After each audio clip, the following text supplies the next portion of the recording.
What's up, guys? Thanks for tuning in to Koi Boys Channel Mix. I'm Koi Coulter, and we're at the top of the world because, of course, we're doing all the top-notch, crazy and exciting, creepy TikToks. So, as I always say, let's get right into it. Musk predicts a future with 1 billion humanoid robots. Let's dive into why this might be closer to reality than we think. Musk envisions these robots doing everyday tasks, from construction to housekeeping. They're designed like humans, 2 arms, legs, hands, ideal for our world's jobs. The humanoid form is key. It fits into our world seamlessly, unlike specialized machines. This simplicity could make producing these robots more feasible than you'd expect. Think about it. If factories can churn out millions of phones yearly, why not humanoid robots? Especially as robots themselves can aid in their manufacturing, boosting efficiency. Cost-wise, a robot could be cheaper than a human worker over time. No healthcare, no breaks. We're talking about a major shift in how we think about work and economy. Imagine your life with a personal robot. No more chores, more free time. It's not just a fantasy, this could be our reality sooner than we think. The robots are coming, changing our world in unimaginable ways. It's not a question of if, but when.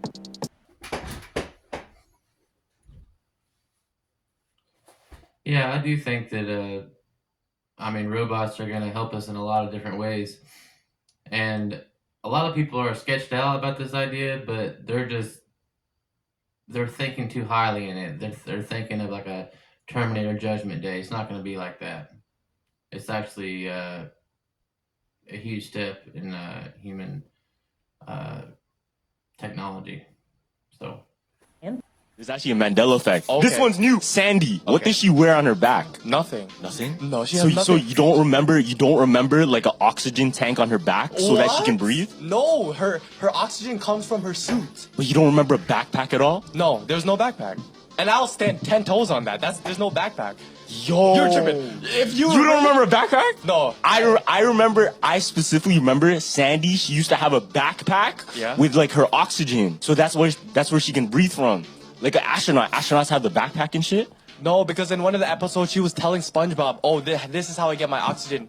And then oxygen came from her thing. Yeah. But Mandela effect, a lot of people remember. Okay. Sandy actually had a backpack. That's what gave her the oxygen. It's Gone. Okay, there's another one. There's another one. Okay, let me This hear it. one's sick. This one, I can see it clear in my head. Okay. But it's not true. Check this out. Do you remember Squidward, a scene with Squidward where he walks into the Krusty Krab? He puts his hat on like a coat hanger. Yeah. He walks around in a circle. There's actually a Mandela effect. Okay. This one's new. Sandy. What Okay. did she wear on her? All right, man, this is getting creepy and weird, man. Like, for real, for real. Now, have you ever had a thought about something? You didn't tell nobody, you didn't talk about it out loud, but then you get on your phone and that exact same thing that you was thinking about is on your phone? Man, watch this right here. Your brain, but of course it goes further. So in this one, they said, can they understand the inner monologue, the things you're saying to yourself in your own mind? Mind you, by the way, when you dream, like your visual cortex runs in reverse, so your dreams are no longer safe. But we'll try this. So they had people watch a video and just narrate what was going on in the video in their mind. So the woman, she's hit in the back, she falls over. This is what the computer reconstructed the person thinking. See a girl, looks just like me, get hit in the back, and then she's knocked off. So our thoughts, are starting to be decoded. Yeah, just think about what this means for authoritarian states, for instance. So basically, these group of scientists got together and had human subjects and put them into an MRI machine and mapped their brain, right? And they asked them certain questions, and they told them to watch certain things and to visualize what it is that they're watching, right? Or talk to themselves. While AI, at the same time, who's never seen what they're seeing, mapped out their brain to what it is that they see. What? Bro, this goes deeper than what we think it is, man. So the thoughts that we're thinking might not even be our own thoughts. Of course, we already know that certain beings in other realms, they, suggest things to us. But this is on a whole nother level. So it's not just our phones listening to us and, the cameras are watching us. There's also something else. Watch this. torques of this. How about, can we go from Wi-Fi radio signals, sort of like the Wi-Fi routers in your house, they're bouncing off radio signals that work sort of like sonar. Can you go from that to where human beings are, to images? So what they did is they had, a camera looking at a space with people in it. That's sort of like coming in from one eye. The other eye is the radio signals, so sonar from the Wi-Fi router. And they just learned to predict, like, this is where the human beings are. Then they took away the camera. So all the AI had was the language of radio signals bouncing around a room. And this is what they're able to reconstruct. Real-time 3D pose estimation, right? So suddenly AI has turned every Wi-Fi router into a camera that can work in the dark, specially tuned for tracking living beings. Man, hell no. All right, man, this is getting creepy. Yeah, the Mandela effect, this is pretty wild. I remember Sandy wearing a backpack, as far as that goes. And this other one, this is pretty crazy, because I've had this same thing happen to me countless times, where I was thinking something, I didn't tell someone the idea I had, I didn't even type it out on a search engine, so it wasn't my history. So this is pretty wild, pretty wild. Why are these huge land massive continents being erased from history? It obviously has been covered up, because if humanity found out that there's more land out there, then the heliocentric model is out the window. You can't just keep adding continents at the bottom of a ball. It's been covered up for a reason. Dive into the intriguing world of ancient maps, where cartographers dared to imagine lands beyond the icy confines of Antarctica. Journey through time as we unravel the mysteries of maps that depict continents extending far beyond what modern explorers have uncovered. Ancient maps, such as the Piri Reis map, the Orontius Phineus map, and the Mercator map, offer tantalizing glimpses into the cartographic interpretations of earlier civilizations. These maps, created centuries ago, present a vastly different depiction of Earth's geography, challenging our contemporary understanding of the world. One striking feature of these maps is the portrayal of additional landmasses beyond the southernmost reaches of Antarctica. Unlike modern maps, which depict Antarctica as a massive icy continent, these ancient cartographic representations suggest the existence of undiscovered lands lying beyond the icy barriers. As you examine these maps, ponder the questions they raise. Did ancient civilizations possess knowledge of continents that lie concealed beneath the Antarctic ice sheets? Were these depictions based on myth, imagination, or perhaps glimpses of lands now lost to time? Explore the intricacies of these ancient maps and contemplate the possibilities they present. Delve into the realms of history, geography, and exploration as you unravel the enigma of continents beyond the ice walls of Antarctic. And then, of course, you have the Japanese Kobayashi map, showing continents and lands outside what we know as the world today.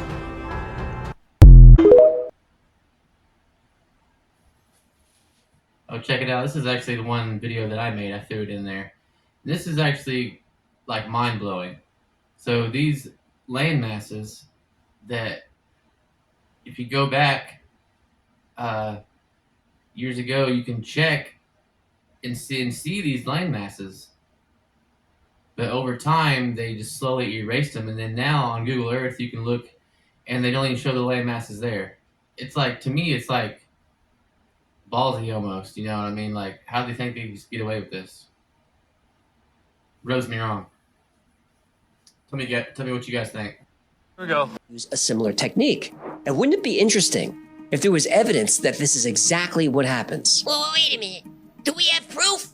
Sweet fancy Moses!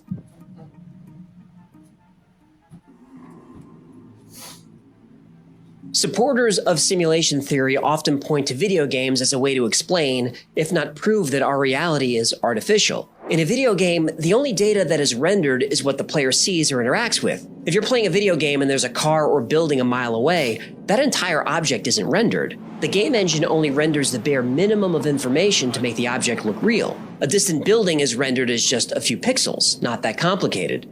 As you get closer, the engine renders more details, but still, it's just a facade. The engine doesn't bother calculating what's inside the building until you actually go in. The game engine always knows how much data to send you and doesn't bother with anything else. If we live in a simulation, it would make sense that our reality is rendered the same way. And we could test this. Wait, what do you mean we can test this? Specifically, we can use the double slit experiment. Here's how it goes. If we fire particles in a straight line at a screen, after passing through a single slit, we would expect to see this clumping pattern on the screen. If we try this with a wave, we expect to see a pattern like this, where particles are most dense in the middle of the screen but radiate outward, similar to the clumping pattern. When we add a second slit, it starts to get fun. When the waves pass through the double slit, each slit creates its own wave. When those waves intersect, they cancel each other out. That creates a pattern like this. It's called an interference pattern. So, particles passing through two slits create clumping patterns. Waves through two slits creates an interference pattern. Make sense? Yeah, I'm with you. Good. If we fire electrons through the slit, we see the clumping pattern as expected. An electron has mass, so it's a tiny bit of matter. So if we fire electrons through two slits, we should see two clumps. But we don't. We see the wave interference pattern. This shouldn't be happening. What's going on here? For years, scientists assumed that the electrons were colliding with each other, causing the wave pattern. But in the 60s, the experiment was modified so that only one electron at a time was fired through the slits. There was no way the electrons could interact with each other. Yet we still see an interference pattern. Scientists wanted to see what was causing this, so they added a detector to observe electrons as they pass through the slits. That's when things go from weird to paranormal. As soon as the detectors were installed, the interference pattern went away and the clumping pattern returned. Take the detectors away and the wave interference pattern is back. But that's a different result to what we had earlier. So here's the last bit of sneakiness that we can play with atoms. Surely use a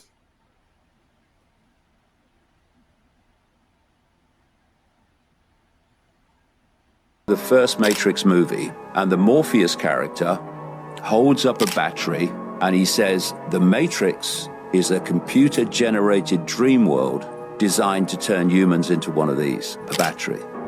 And that's when a massive understanding started to come to me from many different sources. These entities are feeding off human energy, but it's a particular type of human energy.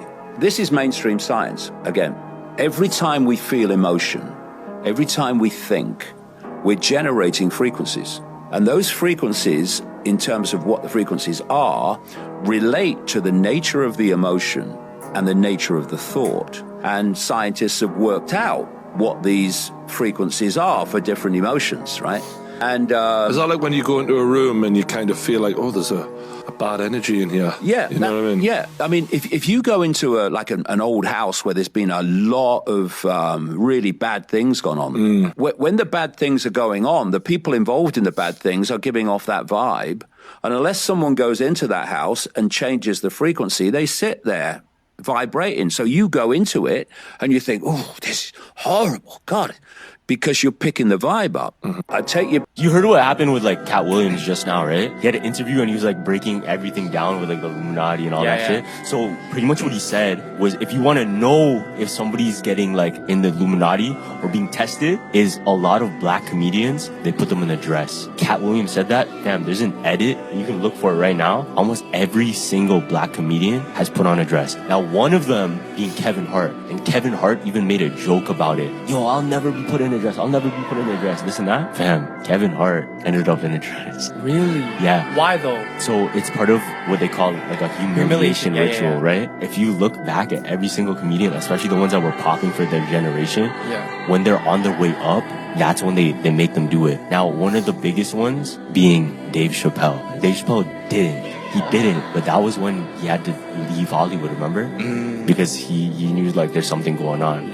Dave Chappelle disappeared for years. He said this in an interview. He was in for a movie and a studio like writer came to him like, oh Dave, blah, blah. All right, we have a new skit for you. You're gonna do this, and you're gonna do it in a dress. And he's like, what are you talking about? And he just ended up leaving. Like, nah, I'm not doing it. It's Hollywood, bro. You heard what happened with... I told you that everything around you right now is just a translation of the mind, and everything is fake. You are not alive. You're dead. You're not awake. You're asleep. Would you believe me? Let me ask you a question. Do you know where you came from before you came to this life? God's energy? Yes or no? Do you know? No, I don't know for sure. Do you know where you're going after this life? Don't know for sure. When you came to this world, did you come here with some sort of investment? Did you bring something with you? Or did you come here empty-handed? naked. All the money you made in this world and all the gains and all the people you met and all the women and all the kids, when you leave this world, do you take anything with you? No. So in this world, from my understanding and your understanding, no matter what you came here with, which is nothing, no matter what you gain in this world, does not go with you. You didn't come here with nothing. You're not leaving with nothing. So in this lifetime, you don't gain anything and you don't lose anything. What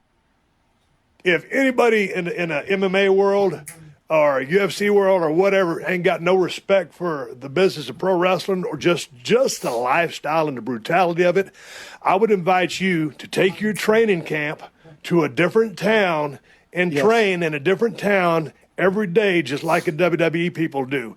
Just follow them around and train in different camps every single day, then go home on a couple days that we give you, and then get back on the road, take that training camp, and get ready for a big-ass fight.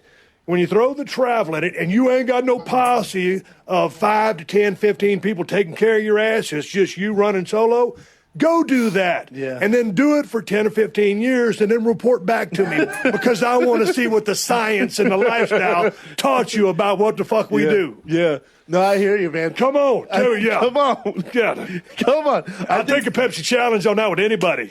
I don't want that. And you know, here's the thing. You take different kinds of, like, man, if I was to haul off and hit you right now with a working punch, I would hope that you would barely feel it, and I'm barely going to feel it because we're trying to go down the road and take money. You know, make money together. We're using our bodies. I trust you. You trust me.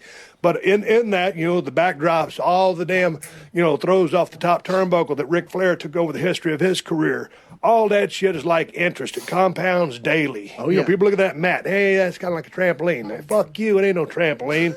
You land wrong, and all your vertebrae and everything gets all twisted up.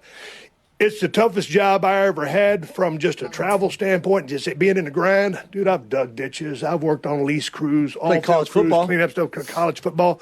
I've done all that. It's the most fun job I've ever had being a pro wrestler. But goddamn, it's a tough way to make a living. Make no mistake about it. If anybody... Jordan, have you ever heard of what? The everybody is dead theory? Oh, the all of us are dead? Or everyone? Everybody is dead theory. I think I heard about that? Tell me. So... there's a theory, right? Yeah. You know how the world was supposed to end in like 2012? 2012. Everybody was like, oh fuck, we're gonna die, right? Yeah. So there's a theory that we actually all did die in 2012. Yeah. And life right now, right? You know how people say when they die, their life flashes before their eyes? But to them, it flashes and it's almost like they perceive time differently. Oh yeah. So what if everybody died in 2012 and we're all experiencing life through a flash, right? But this flash feels like however long, 80 years, right? Yeah. But really, it's just happening within like a millisecond. Within a millisecond, yeah. And then somebody's like presses the button and we just all wake up to nothing. Yo, there's this crazy TikTok I saw too. Okay. So there's this lady, she was talking. This is so scary. So did you ever hear about the mystery of the Laredo Chapel? So to this day, and it's still on the news, they did a broadcast about this. There's a chapel that has a staircase in the church. It does not use any nails, any glue, and does not use wood from this earth. Check this out. Now, the story goes from, I think, 1887. This is a long, long time ago. There's a chapel and there's a carpenter working on the staircase in the chapel to reach the top. It's like an atrium. And before he could finish it, he passed away. Now, the nuns in the church, what they did, they started to pray. And they prayed to St. Joseph to ask Jesus to bless the chapel and to finish the construction. Now, what happened was one day, after the 9th day of their prayers, a man came into town on a donkey and described as having a long white beard, long white hair. And he came with tools off the donkey, came to the church and said, "I'm here to build the stairs." Now check this out. Obviously they allowed him in, but the one thing he said was, "You're not allowed, you guys have to give me privacy, and it's going to take me like a month." So they let him do his thing. They let him work. Before they could even give him payment or anything, or even like thank him, he disappeared. He didn't want anything from them. This is where it gets crazy. So what they say is that this staircase was a miracle. In like 2023, they sent researchers to look at the wood and architects to look at the structure. and it's physically impossible to create the staircase. Now, if you look at it, it's a spiral. And you know how staircases, they have posts to keep it like standing. This has no post. It's literally like a big wood staircase, like a slide. Now, for 1887, it's already like suspicious. This is dead ass, a miracle found here. This is so.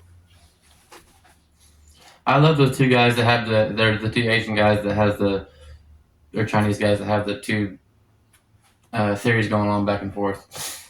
And they always got good ones, you know, it makes you really think about different stuff.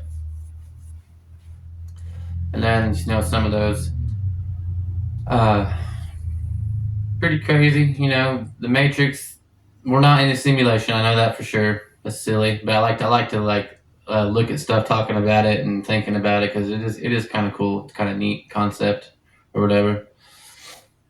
And then the video about, you know, you don't come into this world or leave into this world with nothing. So it's pretty much saying enjoy the ride, enjoy the life that you got while you can. And that's pretty much how I live my life, you know. But guys, that's all we got for today. Make sure you like, comment, and subscribe if you want to continue to see some interesting videos like these. And hope you enjoyed it, and we'll see you next time. Skirt, skirt!